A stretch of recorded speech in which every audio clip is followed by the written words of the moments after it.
If your job at a healthcare facility includes disinfecting against viruses, you know prevention is the best medicine. And maintaining healthy spaces starts with a healthy cleaning routine. Grainger's world-class supply chain helps ensure you have the quality products you need when you need them. From disinfectants and cleaning supplies to personal protective equipment, so you can help deliver a clean bill of health. Call 1-800-GRAINGER, click Grainger.com, or just stop by. Grainger, for the ones who get it done.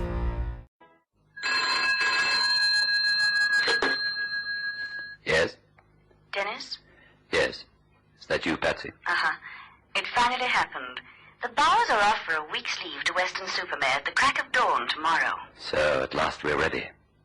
You're quite sure that net of an amateur naturalist is serious this time? Absolutely sure. Their train leaves from Walton Cross Station at 6:30. Crackerjack. Now, all you have to do is to ring up an apiarist and we're in business. Do you know of one offhand? Oh, no, darling, no, darling. We mustn't ring an apiarist. Bowers is a well-known naturalist, after all, and he might easily be known to anyone we telephone. Good point. How do we get the bees out? You're not suggesting that I do the job. Don't be silly, darling. But what you must do is ring a firm in the West End that specializes in odd sort of jobs and get them to fish out the bees. Got a pencil handy? Yes, right here. Fire away. The telephone number is Grosvenor 5995. The company is called Assignments Unlimited, and the address is 33 Half Moon Street.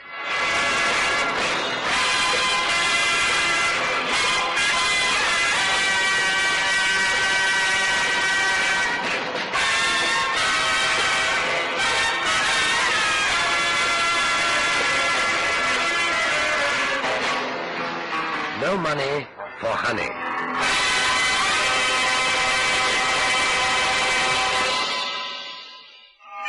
Even as the man was speaking to me on the telephone, I was making a mental note to subcontract the job.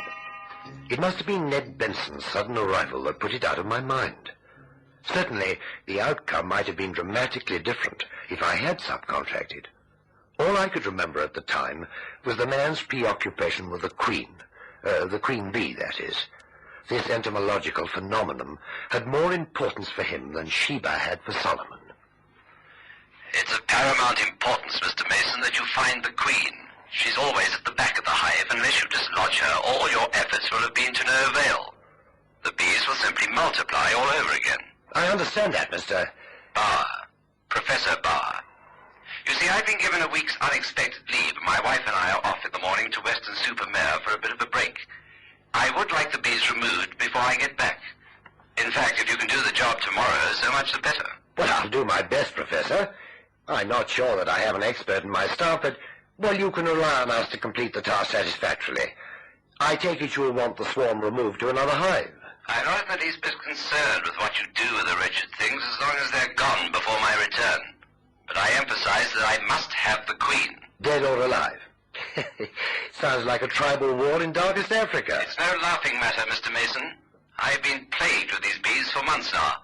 My wife won't let me go near them, and this week at the coast is heaven sent. I can sleep easily if I know they'll be gone when I return. Oh, just leave everything to us, Professor Barr. Now I'll have them out of there first thing tomorrow morning. Thank you. Well, I think that's all, Mr. Mason. Well, you haven't given me the address, Professor. Oh, of course. No wonder they say professors are absent-minded, eh? It's number 24, River Lee Cottages, Freezy Water, Hertfordshire.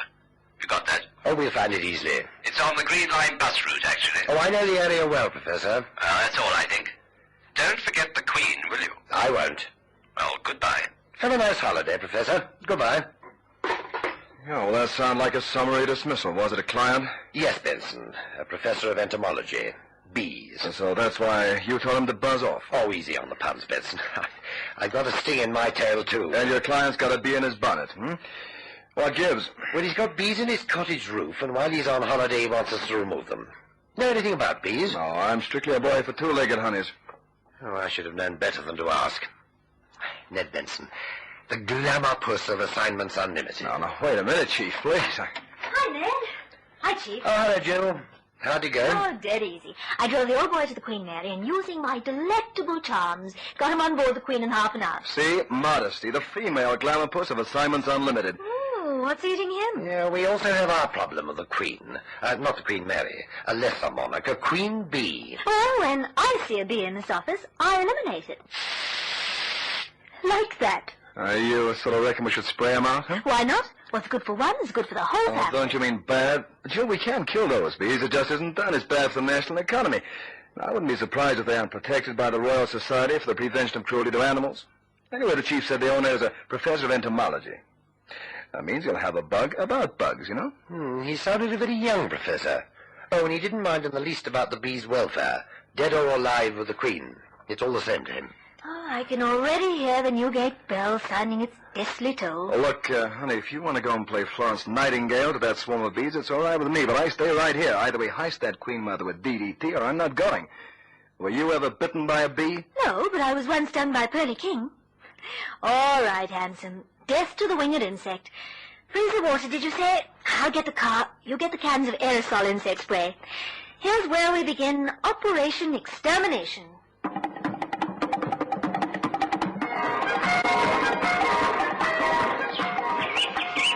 Look, we should have come at night. Those things are active in the daylight. Look at the way they fly in and out of the hole there. The poison spray works just as well whether they're awake or asleep. The point is, at night, they're all inside the hive. In the daytime, they're flying around in the air. I can't kill them one at a time. We haven't got 10,000 squirts in this thing. I don't expect you to kill them as though you were on a clay pigeon shoot. Walk right up to the hive and shoot the works down the hole. First, I'm going to buy myself a mosquito net. Oh, don't tell me you're chicken. No, not chicken exactly. It's I feel like a Nazi pilot over London and after Britain. Those flying lancers look very determined to me. Excuse me. Were you looking for Professor Bauer? I'm afraid he's gone away.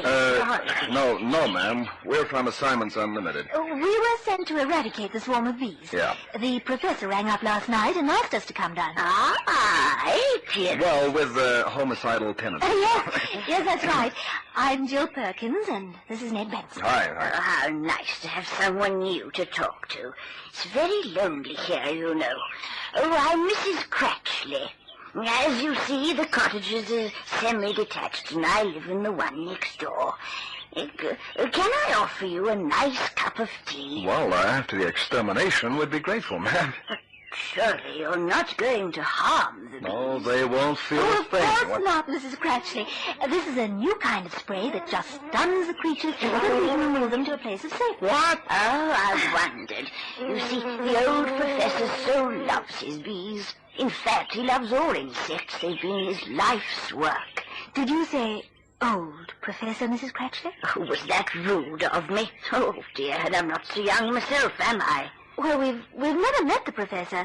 Our chief said he sounded young on the telephone. Sounded young? Oh, goodness me, he would be amused. The professor's on the wrong side of 70 and suffers badly with his chest. That's why they've gone on holiday to the sea. They both much prefer it. All right, so the chief needs an ear syringe. So what about the flying termites now? These are not termites. Mrs. Cratchley, is there any way we might get at the bee's nest from inside the house? Why, yes, I think so.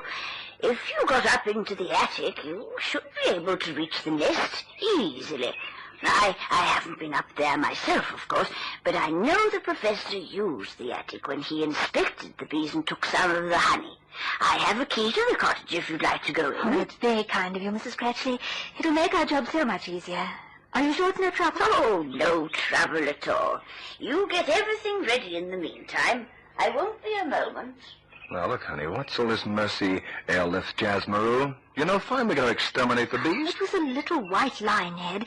Might have upset the old lady if she thought we were going to kill them. Well, she's going to find out soon enough. Not necessarily. The chief can explain what happened in a note when he sends off the bill to the professor. He didn't keep up the appearance. Funny about him, Ned. The chief said he was young and couldn't care less about the insect world. Mrs. Cratchley says the opposite. Look, the chief only heard this old guy on the phone. Why make a big drama about it? Let's go and gas the sugar factory and go home, please. Cratchley's coming I've got the key. I believe the important member of the hive is the queen. Is that not so? Yes, that's right. And if you have the queen, you can start off a hive anywhere. Anywhere that gives the bees cover and quiet. As a matter of fact, Professor Bauer was most emphatic about his queen. We must be quite sure to get her safely. Oh, it's really quite exciting, isn't it? I never thought I'd see the day when I would enthuse over the life cycle of the mantis. But since I've met the professor, he's opened up a whole new world to me. Well, now let's open the door, shall we?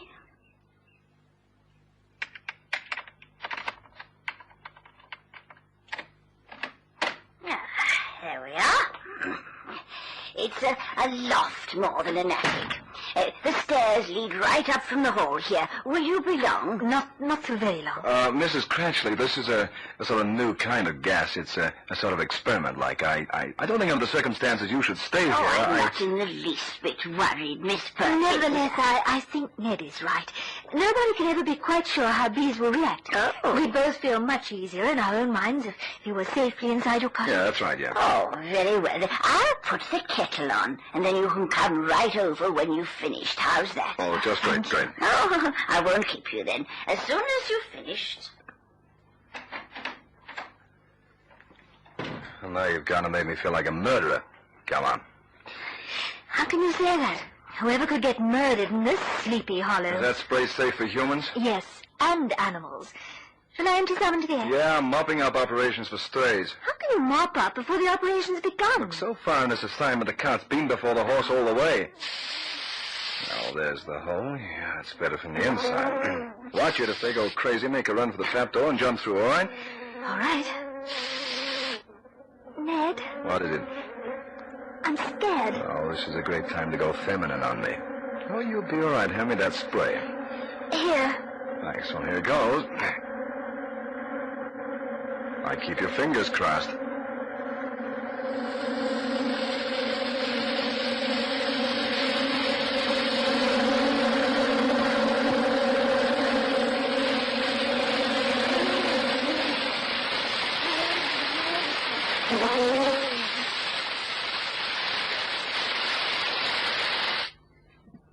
Well, it worked. Well, you know, let's have a look around here. See over here, Jill. This is where the professor took his honey. Now, where did you say the queen was enthroned? Oh, along that little tunnel. Chief said the queen bee is the one furthest in, and that's the furthest in. All right, I'll put my hand down and see if I can feel her. I just hope all the guards are kaput. Hey, Jill, there's something in here. What? I don't know. I'm going to pull it out so we can have a look at it. Oh! It's a skull. A human skull. Is it old? No, it's not old. Look at the cranium. It's been crushed in by a blow. Oh, no. Jill, this guy, whoever he was murdered.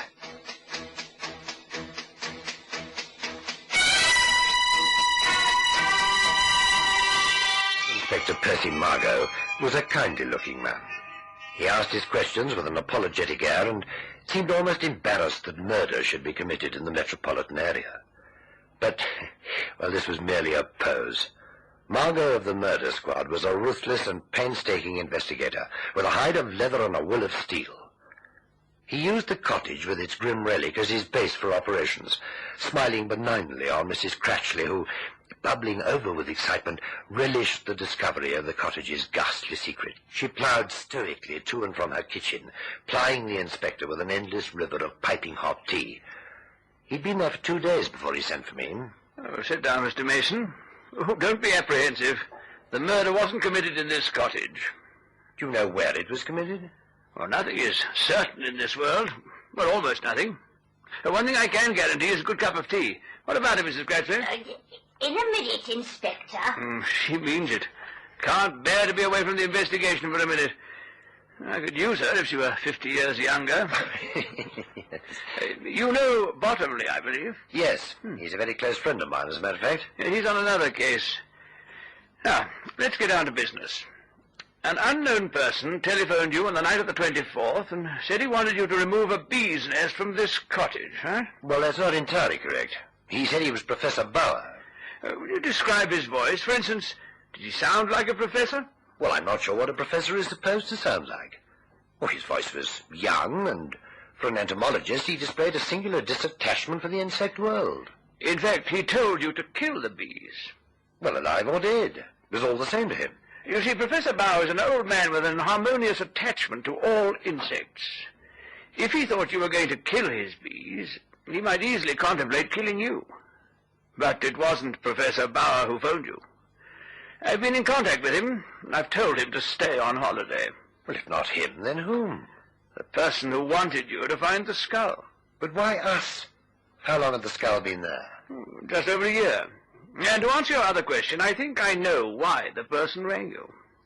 Professor Bower is a well-known entomologist. Now, if this person had telephoned an apiarist, he might have accidentally hit upon a friend of the professor, and that might have started inquiries and scotched the whole deal. You mean an apiarist might know the professor's voice on the phone? That, or he might wish to see the professor personally.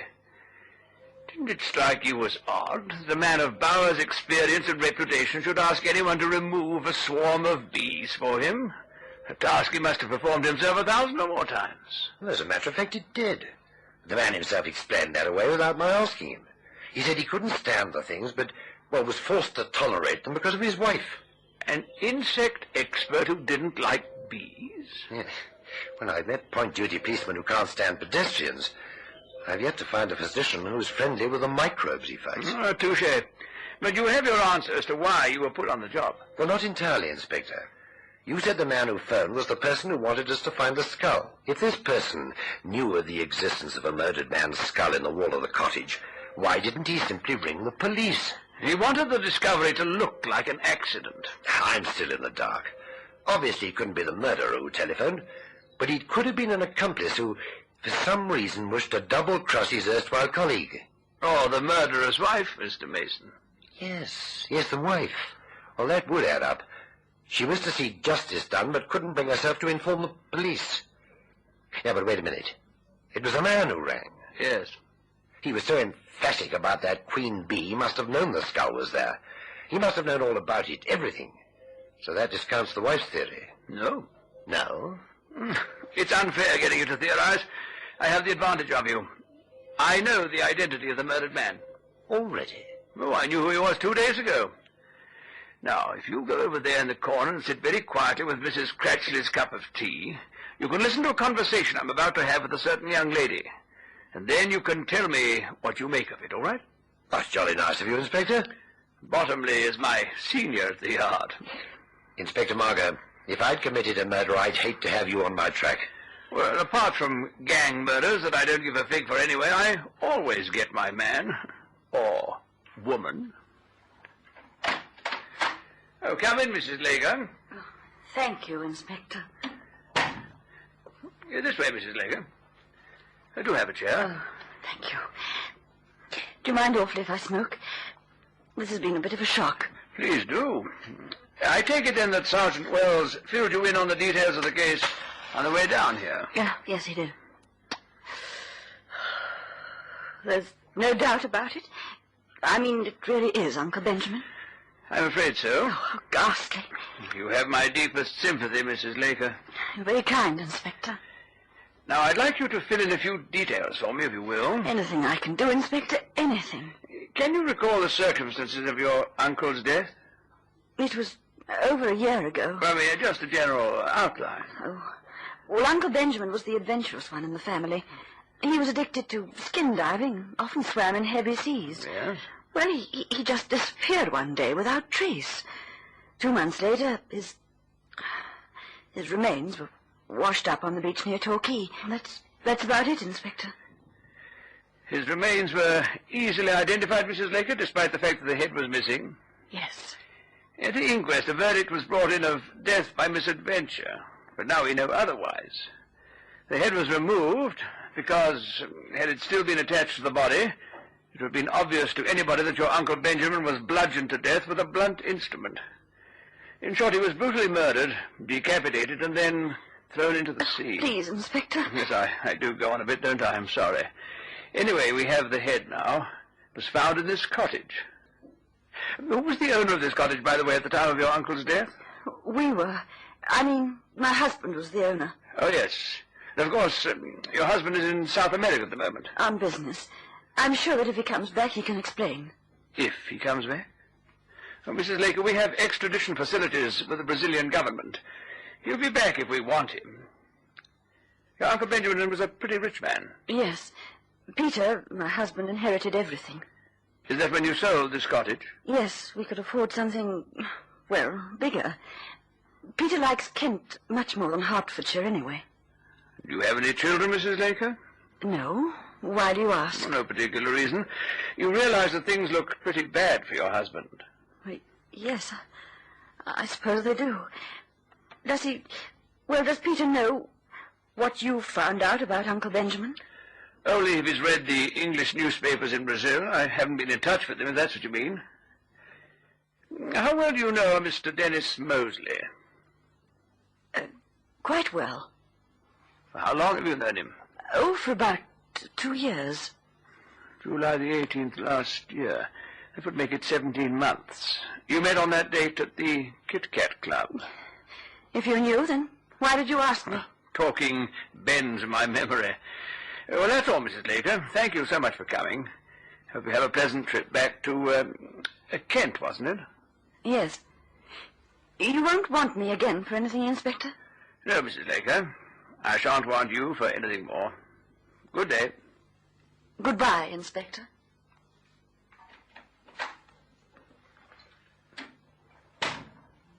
For the life of me, I can't see why you asked half of those questions. Well, you obviously knew where you're going. Oh, yes. Interesting woman, isn't she? Beautiful. Too beautiful for her own good. Do you think she knew all the time? I mean, she helped her husband to murder their uncle? Peter Laker's a quiet, studious sort of fellow. Museums and things. That's what he's doing in South America. Studying the dietetic habits of the upper Amazonian jivaros.